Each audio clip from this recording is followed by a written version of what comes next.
The influx of migrants and illegal entrants has completely overwhelmed law enforcement, Border Patrol as well. And in an effort to restore this order, the Bipartisan Border Solutions Act was introduced, and it's still awaiting next steps. In the meantime, one of the authors of that bill, Texas Congressman Tony Gonzales, has been on the front lines watching the surge in Del Rio, and he joins me now to discuss what he's seen.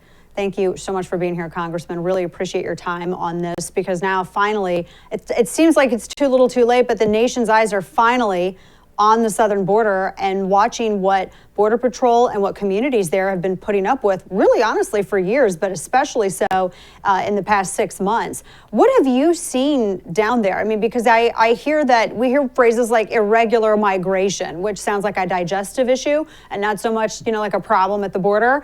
But I mean, it looks like, when you look at some of the drone shots, it looks like a festival, thousands strong. I mean, you could tell me that here's on the outskirts of Lollapalooza, and I think I might believe you. What have you been seeing?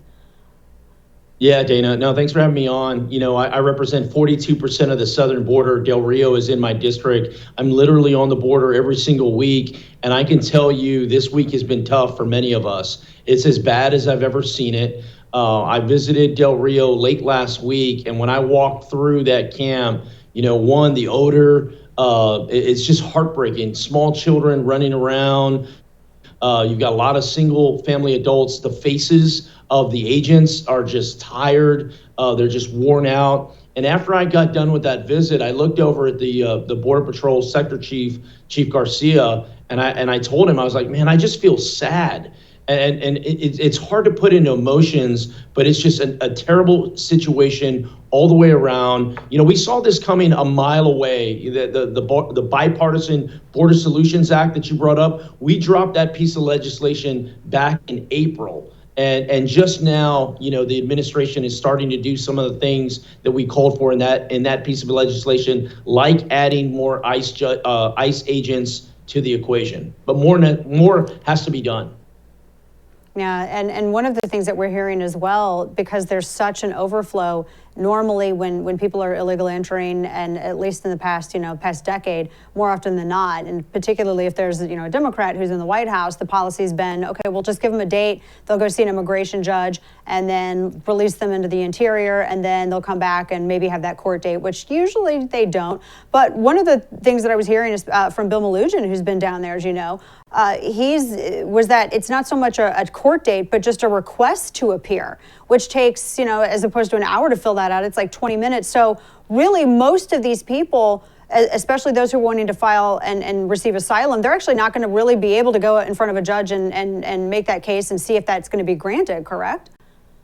No, that's exactly right. And, this catch and release is the most dangerous aspect to the immigration system, because what it does is it highlights that the border is wide open. You can say all day long that it's closed, but your actions speak louder than your words. And when you get released to your final destination, which most of these folks are Haitians, most of these folks are headed to South Florida to relocate. When that happens, there's an echo chamber. They go back to their friends and family, and they let everybody know that the border is wide open. One of the things also in our bill, my bill is with Senator Cornyn, a Republican from Texas, Senator Sinema, a Democrat from Arizona, and Congressman Henry Cuellar, a good friend of mine, Democrat from Laredo. One of the things that it calls for is to add immigration judges to the equation. People should have their day in court, not 2 years from now, but 2 days. And if they do not qualify for asylum, they need to be returned to their country of origin. That's the only way that this ultimately slows down. And I think it's so important to point out as well how much of a bipartisan issue, really, ultimately, this has become. I mean, you're mentioning, Henry Cuellar and Kyrsten Sinema, also there in D.C. with you. And Republicans and Democrats working on this and trying to get the administration to realize the significance and just how dangerous this is for, not just and I really feel for the children that are being drugged through, because they're at the will of the adults that are dragging them through. But for all of our communities that are there at the border, I mean, the resources and the safety and security of ranchers and people in some of these smaller towns. What do you think now that, it really is a bipartisan venture? What do you think that the chances are? You say you proposed it back in April, and that now it's starting to get some movement. Is that, I mean, are they finally starting to understand really what's happening, and because of it's a bipartisan effort, and there are more Democrats that are speaking to this? Yeah, what I've seen with the administration is they will only do something when there's enough political pressure that forces them to do something.